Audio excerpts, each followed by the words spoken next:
Assalamualaikum warahmatullahi wabarakatuh. Balik lagi sama gua Kang Jai. Di video kali ini gua mau coba bahas ke kalian tentang mobil. Mobil ini kayaknya bisa dijadikan pilihan buat kalian yang mau mulai pakai MPV. MPV yang nyaman pastinya. Pengen coba punya atau piara Alphard, tapi in the other choice di pilihan yang lain. Yang mungkin menurut gua varian ini bisa dikatakan lebih nyaman dibanding Alphard, tapi dengan harga yang bisa berada kisaran di bawah Alphard. Apa itu mobilnya? Masih tetap keluaran dari Nissan juga, yang mungkin akan kita bahas lebih detail. Jangan skip-skip, tonton terus videonya sampai akhir. Ini dia mobilnya.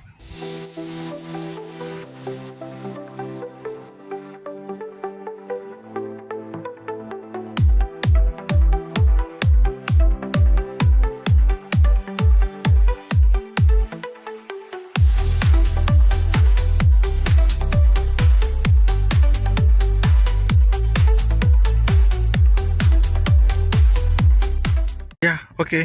Ini dia mobilnya, Nissan Elgrand tahun 2013, tipe 3.5 dengan mesin V6. Di bukunya tertulis dia mempunyai tenaga sebesar 280 horsepower dengan rata-rata konsumsi pemakaiannya 1:6 sampai 7 km saja.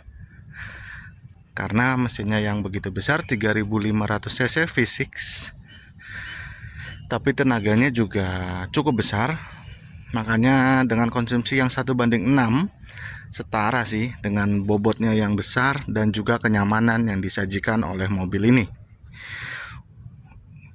Mobil ini sendiri kita lihat memiliki roda velg dengan ukuran ring 18 yang dibalut oleh ban 225 55 ring 18.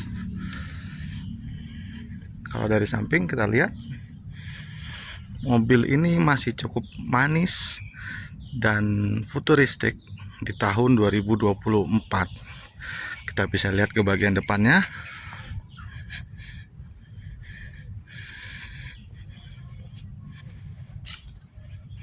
Dengan grill yang terkesan sangat gahar. Seperti ini. Sudah dibekali lampu proyektor HID, fog lamp. Mobil ini menawarkan kenyamanan yang sangat luar biasa. Dengan rival sekelasnya di Toyota, Velfire maupun Alphard, gue bisa bilang mobil ini memberikan kenyamanan yang jauh lebih nyaman dibanding dengan rivalnya. Kita ke bagian belakang. Desain bagian belakang mobil ini juga cukup simpel dan elegan. Seperti ini.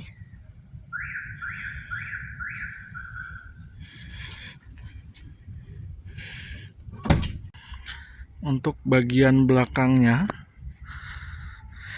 ya bagasinya sih sama-sama aja dengan Velfire atau Alphard, segitu-gitu aja.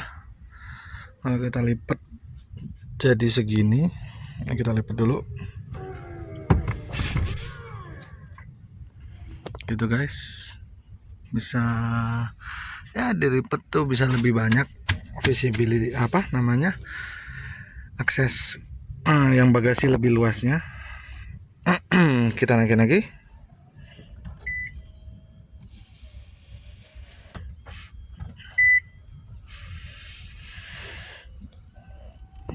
Kita naikin ya segitu. Bagian belakangnya seperti itu. Kita tutup dulu. Kita coba masuk sekarang ke bagian dari tengah dulu kali ya.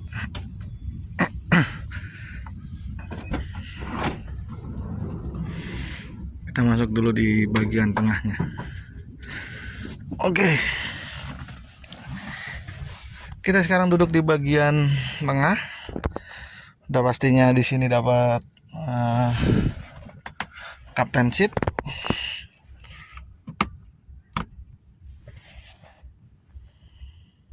Captain seat di sini. Posisi kaki ya lebih, kalau gua rasa sedikit lebih luas di tengahnya ini dibanding dengan Alphard atau Vellfire.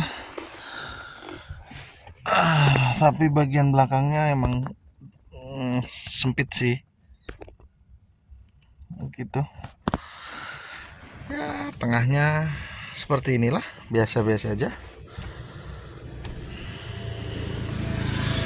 Kita duduk di bagian depan yuk. Oke, kita udah di bagian driver. Kita nyalain dulu kali mobilnya ya. Gerah.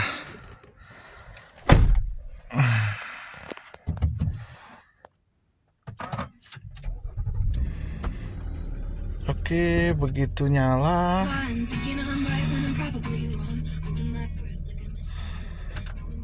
Kita nyalain AC-nya. Begitu nyala, kursinya seperti pada umumnya. Gue nggak tahu di Alphard atau Vellfire seperti itu atau enggak. Kursinya langsung menyesuaikan ke posisi pengemudi sebelumnya di settingan 1 atau 2-nya. AC-nya digital seperti ini. Instrumennya ini untuk blower belakang, front defogger, rear, bukan defogger, ini arah semburan angin ke depan, kaca belakang, defogger, apakah ini sudah ada defogger? Kayaknya nggak pakai defogger ini. Nah, unitnya sudah diganti ya, wood panel dengan aksen melengkung sampai ke sana, memberikan kesan mewah. Lampu birunya menyatu dengan panel wood, terlihat lebih mewah.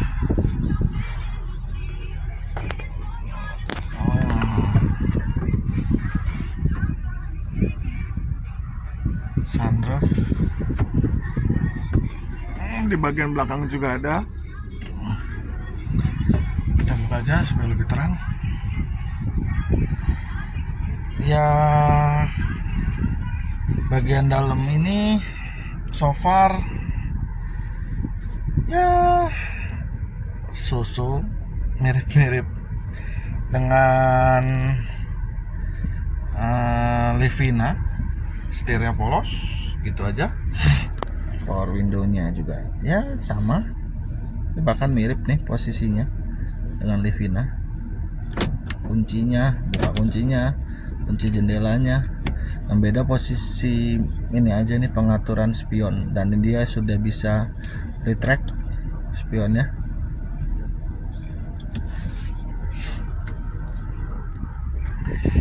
Kita coba lihat mesinnya dulu yuk. Kita lihat mesinnya dan kita dengarkan mesinnya saat hidup. Oke, ini dia mesin V6 bertenaga 280 horsepower, bertransmisi CVT. Dia mempunyai rata-rata bahan bakar 1:6 sampai 7 km. Suaranya masih sangat halus, masih terdapat banyak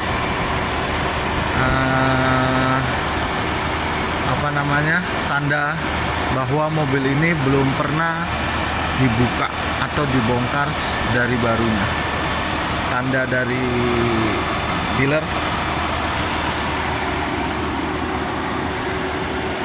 Mesinnya seperti ini, nggak banyak yang terekspos karena banyak ditutup oleh cover mesinnya.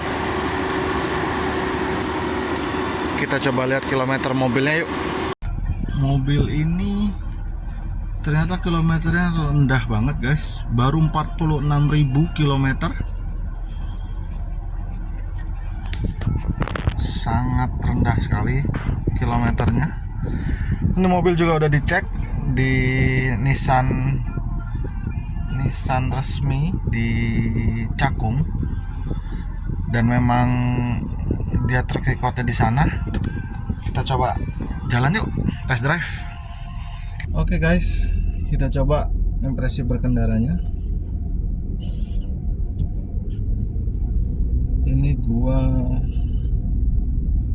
masih di dalam komplek. Kita jalan pelan dulu, coba keluar. Ini mobil indikator tire pressure-nya kedip terus. Ini udah dicek di Nissan, katanya baterainya habis, baterai sensornya. Nah, baterai sensornya itu inden 3 bulan katanya.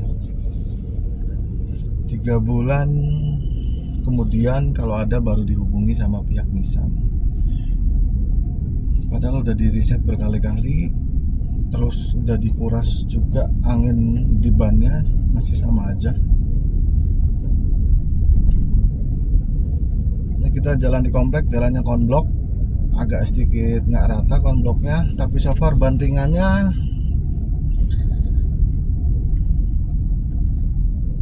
ya berasa, yang hampir nggak berasa lah. Ya nyaman sih gue bilang. Mobil ini tuh rasa-rasanya ya ini mirip-mirip kayak gue naik Capella, serius, gue nggak bohong.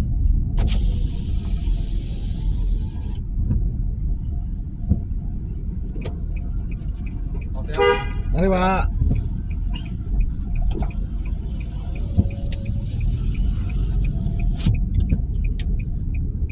Nah, ini kita keluar komplek. Kita coba pecek gasnya. Ya, nggak bisa terlalu diharapkan ya. Ini karena mobil MPV keluarga, mengutamakan kenyamanan bukan buat kenceng-kencengan. Kita pecek lagi, sekali lagi kita coba.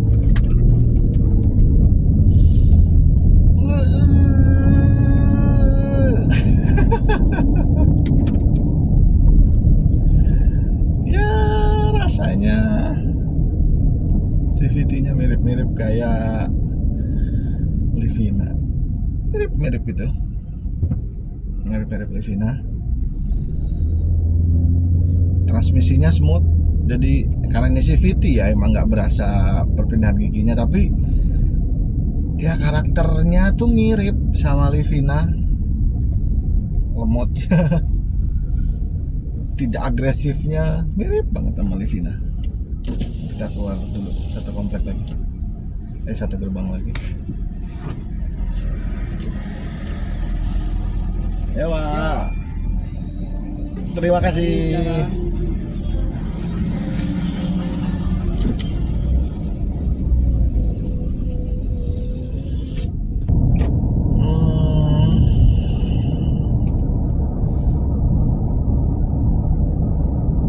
Rasa-rasa suspensinya khas Nissan banget, beneran khas Nissan banget ini mobil. Polisi tidur. Oke.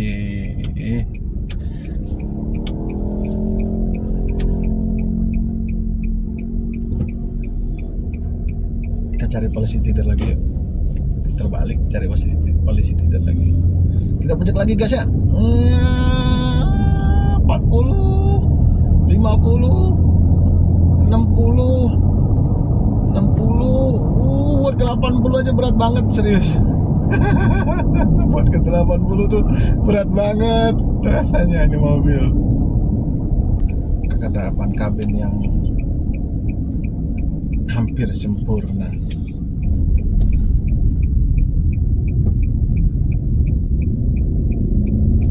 Nah, ada jalan rata, tuing, nyaman banget, serius.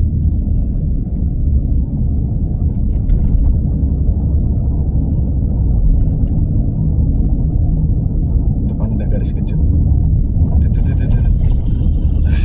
Merasa. Nah, ke depan kabirnya gue bisa bilang almost perfect, hampir sempurna. Tapi masih menurut gue untuk mobil MPV sekelas ini harusnya bisa lebih baik sih. Harusnya menurut gue bisa lebih baik harusnya. Mungkin karena ini eco mode kali ya. Coba kita matikan ekonya. Kita matikan ekonya nih. Gue matiin nih. Tadi eco mode soalnya.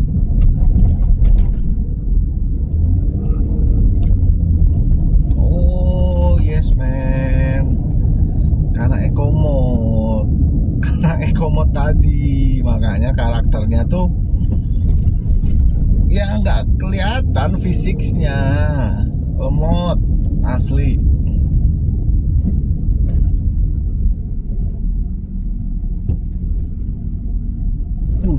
Enak banget. Nah kita matiin eco mode-nya ya. Ayo kita bejak. 1, 2, 3. Wih, ya 60, 70, 80. Ini baru berasa. Ini baru berasa fisik yang gini. Tapi pasti bahan bakarnya nggak bersahabat sih.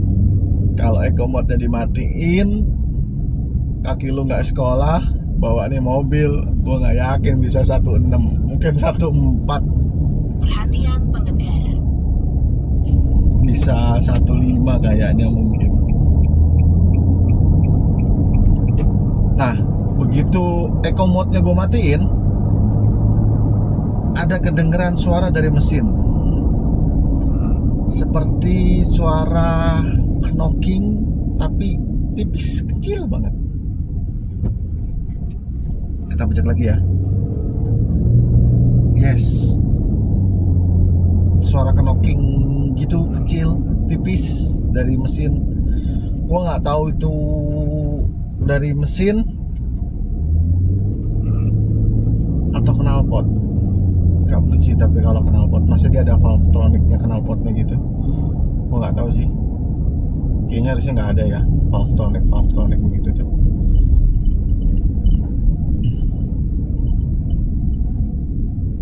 Wah enak sih. Kalau lu naik ini, eco mode-nya lu matiin, happy sih. Gue happy sih. Oke guys, di tahap kesimpulan, mobil ini tahun 2013, HWS 3.5 dengan kilometer yang baru 46.000 kilo. Waktu itu mobil ini dibeli dengan harga 280 juta dengan kondisi tidak ada PR.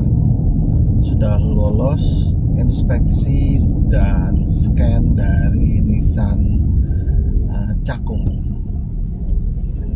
Mobil ini dikategorikan cukup murah dibanding rivalnya, yaitu Alphard. Di tahun yang sama 2013, waktu itu gue dapat info di harga udah 300 lebih, walaupun 300 kecil. Tapi itu menandakan bahwa mobil ini harganya nggak jauh sih, harganya memang di bawah rivalnya, tapi menawarkan kenyamanan di atas rivalnya, asal kalian mau bersahabat dengan konsumsi bahan bakarnya. Konsumsi bahan bakar yang didapat oleh mobil ini cukup membuat kita harus sering-sering mampir ke SPBU. Gue yakin dengan dimatikannya eco mode ini, konsumsi bahan bakarnya nggak lagi bisa dapat 1:6 atau 1:7, melainkan 1:4 gue rasa.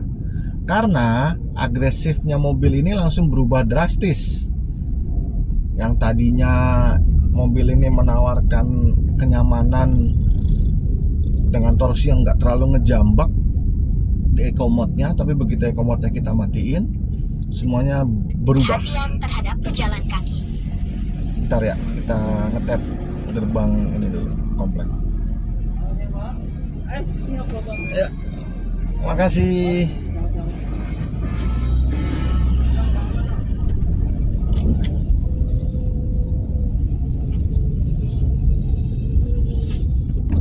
Jadi kesimpulan dari gua, mobil ini worth to buy, sungguh sangat worth to buy bagi kalian yang mau naik kelas, upgrade dari sisi kenyamanan pasti ya, dari sisi kenyamanan untuk mobil keluarga kalian yang sudah mungkin biasa pakai Alphard tahun 2012, Alphard tahun 2010-2011 gitu, mau upgrade. Mobil ini layak untuk kalian coba, sangat layak untuk kalian coba dan kalian pertimbangkan dengan kenyamanan yang ditawarkan oleh mobil ini. Soal harga tadi kalian bisa cari-cari sendiri di marketplace. Tapi menurut gua ya happy sih naik mobil ini. Cuma ya tadi kalian harus bisa terima konsekuensi dari borosnya bahan bakar yang ditawarkan oleh mobil ini. Gitu aja guys videonya kali ini. Semoga bermanfaat untuk kalian. Share ke teman Anda, ke kerabat Anda, ke saudara dan siapapun. Semoga bermanfaat. Jangan lupa like, comment, and subscribe. Semoga video ini setidaknya memberikan edukasi bagi kalian. Terima kasih yang udah nonton. Waalaikumsalam warahmatullahi wabarakatuh.